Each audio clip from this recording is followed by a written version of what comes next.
Asal-usul kota Ciledug. Ciledug, sebuah kota kecil di Cirebon, memiliki sejarah yang erat dengan legenda rakyat.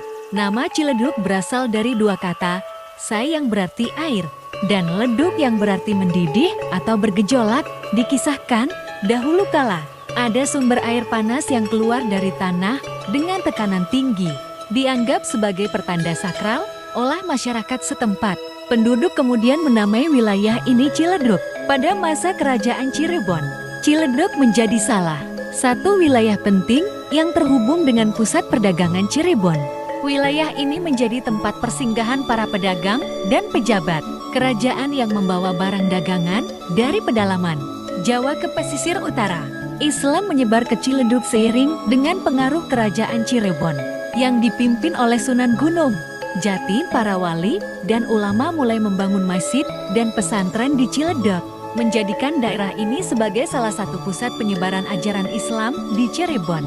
Pada abad ke-17, kerajaan Cirebon terlibat dalam konflik dengan Mataram yang ingin memperluas kekuasaannya. Ciledug menjadi salah satu daerah strategis karena letaknya yang dekat dengan pesisir. Pertempuran sengit terjadi di wilayah ini dengan banyaknya korban jiwa.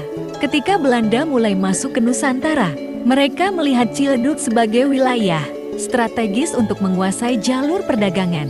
Belanda mendirikan pos militer di wilayah ini dan mulai menerapkan sistem tanam paksa, memaksa penduduk menanam komoditas ekspor seperti kopi dan tebu.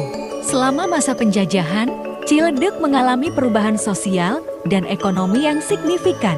Belanda membangun infrastruktur, tetapi juga mengeksploitasi sumber daya alam dan manusia di wilayah ini. Penduduk lokal mulai melakukan perlawanan kecil-kecilan terhadap penindasan Belanda. Pada tahun 1942, Jepang menduduki Ciledug setelah berhasil mengalahkan Belanda. Di bawah pemerintahan militer Jepang, kehidupan penduduk semakin sulit. Mereka diwajibkan bekerja keras tanpa imbalan yang layak dan dipaksa mengikuti program Romusha. Setelah proklamasi kemerdekaan Indonesia, Ciledug menjadi salah satu wilayah yang mendukung perjuangan kemerdekaan.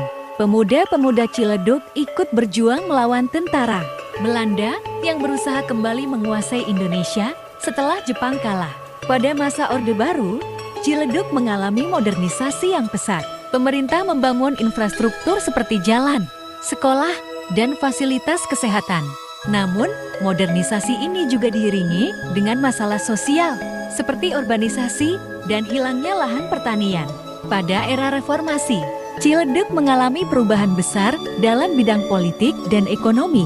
Otonomi daerah membuat pemerintah lokal memiliki wewenang lebih besar dalam mengelola wilayah, yang membawa dampak positif dan tantangan tersendiri bagi masyarakat Ciledug. Sekian dan terima kasih.